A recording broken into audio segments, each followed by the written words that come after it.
nyo ba na dahil sa isang poodle ay mayroon tatlong na aksidente at namatay? Nangyari ito sa Buenos Aires, Argentina noong October 21, 1998. Ang pangalan ng poodle na yon ay si Kachi. Nahulog si Kachi sa 13th floor na tinutuluyan ng apartment ng owner niya. At sakto naman nung pagkahulog ni Kachi ay naglanding siya sa ulo ng 75-year-old na matandang babae. At pagkatapos nga ng insidenteng yun ay agad binawian ito ng buhay.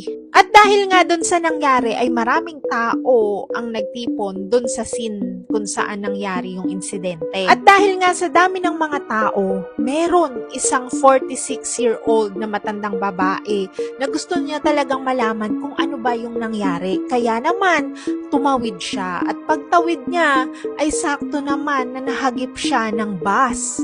At yung pangatlo naman ay isang lalaki na kung saan ay kasama siya dun sa crowd. Bigla na lamang siyang inatake sa puso at binawian rin siya ng buhay habang sinusugod siya sa ospital. At si Kachi na mismong pinagmula ng mga insidenteng ito ay binawian rin ng buhay.